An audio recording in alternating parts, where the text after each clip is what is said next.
We did it. We freaking did it, and I can't believe that we did it. And I'm saying that because it just went by so quick.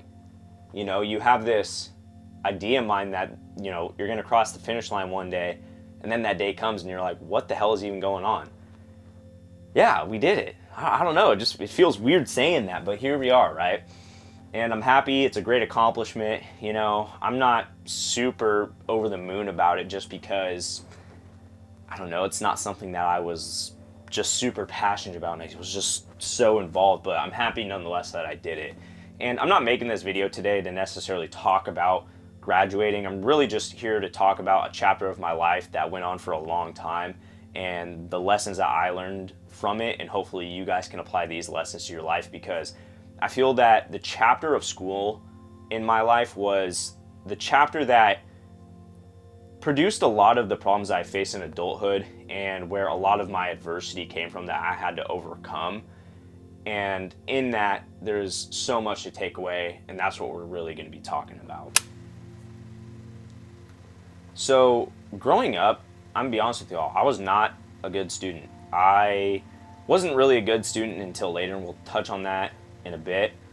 But yeah, growing up, I was really bad at school, man. Like, it was hard for me to achieve a C, you know, and I was actually in not like some special math thing. Like, I couldn't even go to PE when I was younger because I was doing a math class instead to get help, essentially. And that was rough, dude. That was rough. And it wasn't like I didn't want to do good in school and I was choosing not to. It was literally just I was behind. I wasn't where other kids were in terms of learning. And my parents didn't really understand that at the time. You know, they thought it was a behavioral issue. They thought that I was just choosing not to do well in school and choose, you know, things maybe like playing Black Ops with my friends online. And, you know, that happened from time to time.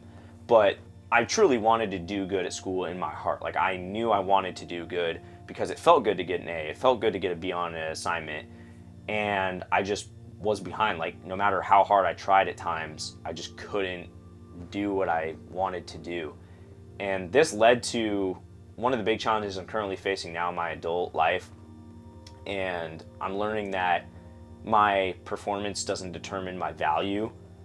And I didn't realize that that was still there all the way back from my childhood, but it was. So that's something I'm just working through. Eventually, I did get better at school. I wasn't like the best, but I actually got better. And it wasn't until I was probably in like 9th, 10th grade when things actually finally started to click. Like, I kind of understood the basis of studying and how to study, and math finally started to make sense. Math was a subject that I just continuously struggled with, but things just finally started to click in my head, and I was just like, oh, okay, like I'm starting to get this. And I earned my first 3.0 GPA, I think, in my second semester of 10th grade. And that was a huge accomplishment. And it gave me enough confidence to go into my 11th grade year and take a AP or honors class. I think it was AP. Yeah, it was AP. I took AP English in 11th grade. And I remember I took that class, and there was a girl that I had that class with, and she saw me in there, and we had gone to school pretty much throughout our entire lives. And she had told the girl that I was dating at the time that she was surprised to see me in there because she thought that I wasn't smart. She thought I was a kid that wasn't smart enough for an AP class. And in that moment, I learned that people will always try to fit you in a box. People will have one idea of who you are based on one thing that happened in the past, and they'll try to stuff you in a little box and keep you there. And it's, you know, your responsibility to either identify with, you know, that belief that they have about you or break that belief that they have about you. Now, sometimes people are going to have a belief about you that is, you know, good. Like, for example, what if I was smart and that person was like, saw me in the class and like, oh, Levi's really smart. Well, that's probably a good thing. But the emphasis here is that she thought I was dumb, and I proved to her I wasn't, you know. And you should never live confined to a box. That was one huge lesson that I learned from, you know, going from a kid that wasn't good at school to a kid that was doing a lot better, you know. And actually, that 11th grade year, I got my highest GPA ever of a 3.75 in my second semester. And I was doing track at the same time. I was working at my dad's store. And it was a huge accomplishment, you know. And a lot of kids weren't working in high school, you know, and playing a sport at the same time. So the fact that I even achieved that was just insane to me, I guess. When I look back, like in the moment it didn't, but when I look back, I think to myself, dang, you know, what the heck? Like, how did that even happen? And it is crazy. Now, from there, my rest of my high school experience was pretty good, pretty easy. And that's because the coursework didn't really get much harder. There was really nothing that I felt like I couldn't do in that moment. I was performing right where I needed to be at.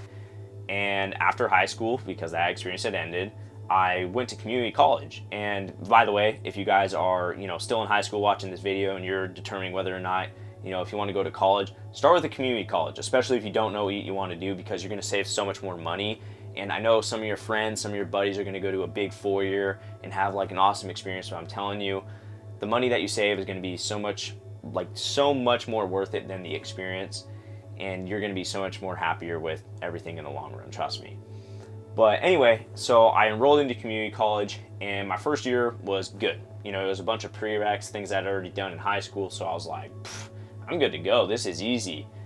And things started to change in my second year. And in my second year, this is when I started YouTube and kind of my entrepreneurial journey and getting really into fitness and all, and recording it, posting it. And during the midst of this, I was still working at my dad's store, but school got harder. And this is when a lot of insecurity started to arise. A lot of the things that I had felt in my childhood, like the fear of failure, started to reappear in my heart, my mind, and everything. And what I did from there was the thing that I wish I hadn't done. And I actually ended up running away from the difficult classes. And at this time, before I was a business major, I was a kinesiology major, and I was taking like really hard classes like anatomy and physiology, chemistry, biology, just a lot of difficult courses. And so, like I said, I ran away from this. And it wasn't that I just like dropped out, but what I did is I took like one class per quarter, you know, and I did this because I was like, well, what if I can't handle all of it and I fail a class and then my parents are super upset at me? You know, it was the same thinking that I had when I was a kid, where it was like, well, if I fail this, like, what if I get grounded? What if they're disappointed in me? What if they are upset with me? I didn't want that. I was so scared of feeling the shame and the guilt from failing that I actually avoided taking the classes that I needed to take. Ultimately, as some of you guys may remember from my previous channel, I actually dropped out of school and moved to Texas. And as I look back on that decision, I realized that it was 100% motivated by the fear of failure and lack of security within myself. Because I ultimately made that decision just so that I could feel comfortable and hopefully gain some success by making that move. And what's funny is I was actually so scared of the thing, and I was running away from it as hard as I could, that I actually ended up running right into it. Because some of you guys remember, if you guys kept up with it, Texas didn't work out, and I ultimately ended up failing. And in that, I also realized how fragile my ego was too. I was literally one big failure away from losing my sanity, and that's what happened. You know, I didn't even realize, like, this whole time growing up, you know, my sanity was based on how my ego was feeling. And to me, that is just astonishing. You know, just the fact that I was relying so heavily upon something that's not even necessarily based in reality, and nothing that actually is true too.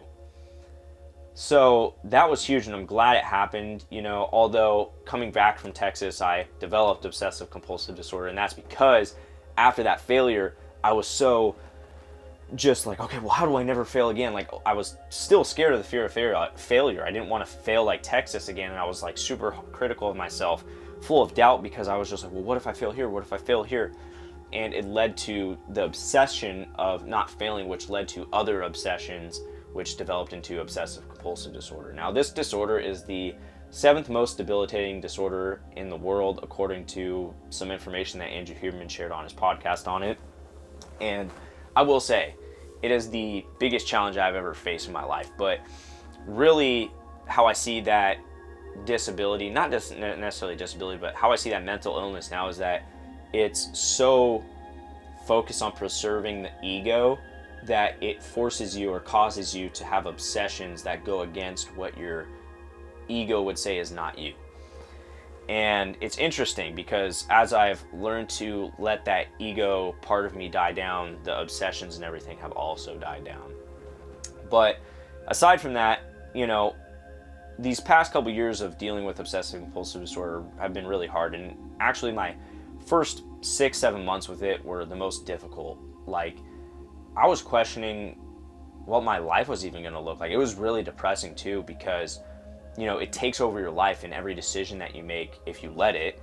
And I was letting it because I didn't know what was going on with me at the time. And I was just like, man, I'm never even going to be able to go back to school and, finish college. I'm never even going to be able to do the things that I've always dreamed to do in life. And it was a really dark space. Looking back, it's weird to even think that I made it past that, And ultimately I did. As some of you guys know, I got some help for it, got some medication for it, and I signed up for a bodybuilding show, a half marathon, and a powerlifting meet, did all those in 90 days, and started to realize, like, hey, my life isn't over, right? So I was like, all right, well, let's enroll back in school. Let's do what we were always afraid to do because we were so afraid of failure. And I did it. And I was scared at first. I was like, dang, dude, like, what if I fail, Like, that was still there. And ultimately today, we didn't fail. We're here. And I had to let go of that fear at one point during my schooling journey because it was tiring at first. I remember I was just stressing about, like, doing good. And ultimately that, fear died. And when that fear died, school actually became easier in college for me. I was taking harder classes than I was at TCC, and I was excelling at them. Like, for example, accounting was really hard for a lot of my peers. And I was like one of the top grades in the class, and I wasn't afraid. And I think that's predominantly why I was doing so well in that class. It's because I was just allowing myself to learn, and I was opening myself to learning and the potential for failure, which led to the opposite of failure, and it was actually success. If you guys have been keeping up with this channel and some of the things on the past channel, I even completed a whole marathon, a powerlifting meet, and another bodybuilding show in the midst of doing school too. Like, I did everything that I didn't think I could do beforehand because I was so scared. And this is before I had OCD. I was so scared to even do these things that when I developed a disorder, I went and did the things that I was always so scared to do. Like, it's weird to look back on, and I think that's the main message I'm trying to get at here, is that failure is the advancement of your life. It really is, because you can't learn anything unless you fail.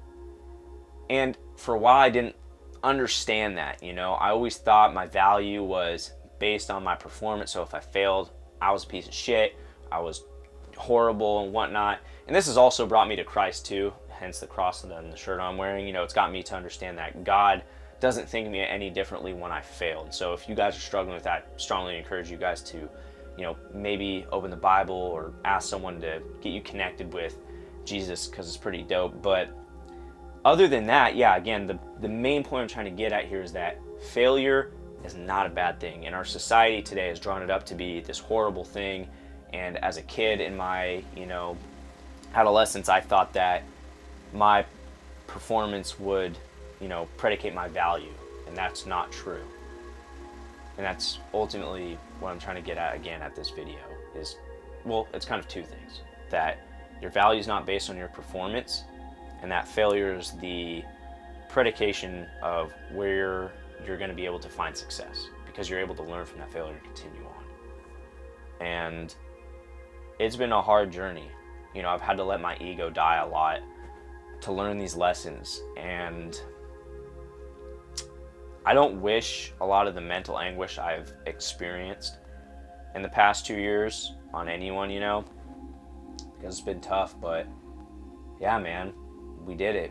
We did the thing that I never thought I could do, and we're getting through the thing that originally caused a lot of the big adversity and setbacks in my life, And that chapter is closing.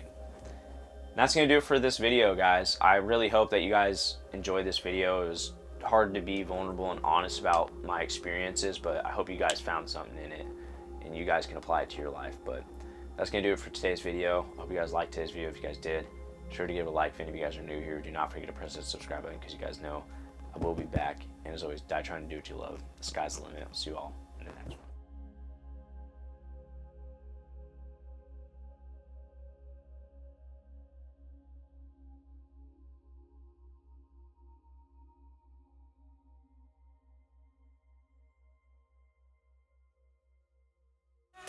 I'm finally facing it all, fearless.